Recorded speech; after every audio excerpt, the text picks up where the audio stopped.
My grandfather was always a strong presence in my life. He was the kind of man who commanded respect without ever raising his voice. When he passed away, I felt like a piece of my world crumbled. Visiting his grave became a ritual for me, a way to stay connected to the man who had taught me so much. The cemetery where he was buried wasn't far from my home. It was an old place with towering oak trees and weathered headstones that leaned slightly, as if bowing to time. The paths were narrow, winding through the graves in a way that felt almost intentional, like they were guiding you through the memories of the people who rested there. I visited often, always bringing fresh flowers to place at his headstone. It was a peaceful place, or so I thought. One evening just before sunset, I decided to visit my grandfather's grave. The sky was a dull orange, the sun hanging low, casting long shadows across the cemetery. The air was cool with a slight breeze that rustled the leaves above. As I walked along the familiar path, I noticed how quiet it was. Even the birds seemed to have gone silent, leaving only the sound of my footsteps on the gravel. I reached my grandfather's grave and stood there for a while, lost in thought. The headstone was simple, just like the man it marked. I placed the flowers at its base and said a few words, my voice barely above a whisper. As the shadows grew longer, I felt a chill creep up my spine, but I brushed it off as the cooling evening air. With a final look at the headstone, I turned and made my way back to my car. Just as I reached the cemetery gates, my phone rang. The sound was startling in the silence, and I fumbled for a moment before pulling it out of my pocket. The screen showed an unknown number, but I answered it anyway. "Hello," I said, my voice echoing slightly in the stillness. For a moment there was nothing but silence on the other end. Then a voice spoke, low and familiar. It was my grandfather's voice. "Why did you leave so soon?" he asked, the words slow and deliberate. I froze, my heart pounding in my chest. It couldn't be him. It wasn't possible. He was gone. I knew that. But the voice on the other end of the line was unmistakably his, so intense that I nearly dropped the phone.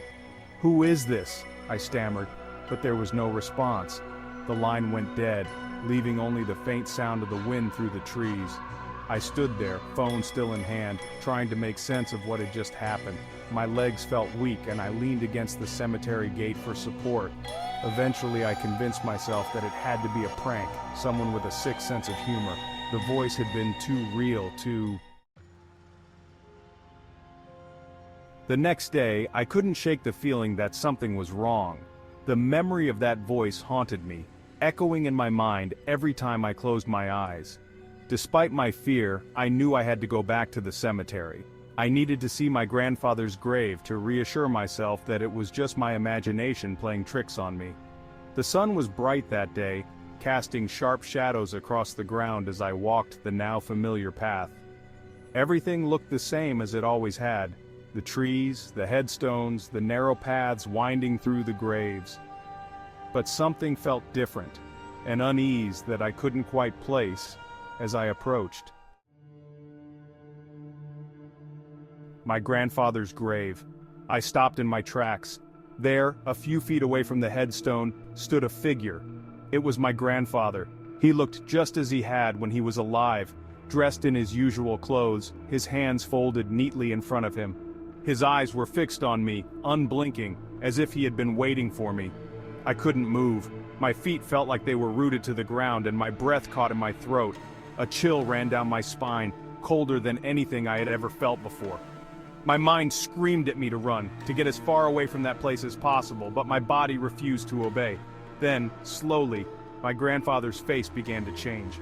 His skin grew pale, his eyes hollow, his mouth twisted into a grimace that was nothing like the gentle smile I remembered. It was as if I was looking at a reflection of him, distorted and wrong. The figure took a step toward me, and that was when I finally found the strength to move. I turned and ran, not daring to look back. The path blurred beneath my feet as I sprinted toward the gate, my heart pounding in my ears. The trees seemed to close in around me, their branches reaching out like twisted fingers, trying to hold me back.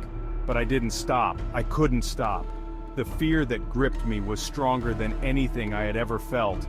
When I finally reached my car, I threw myself inside and locked the doors, my hands trembling. I sat there for a long time, my breath coming in ragged gasps, my eyes fixed on the cemetery gate.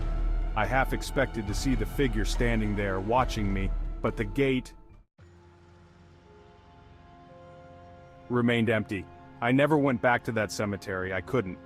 Whatever I saw that day, whatever called me on that phone, it wasn't my grandfather.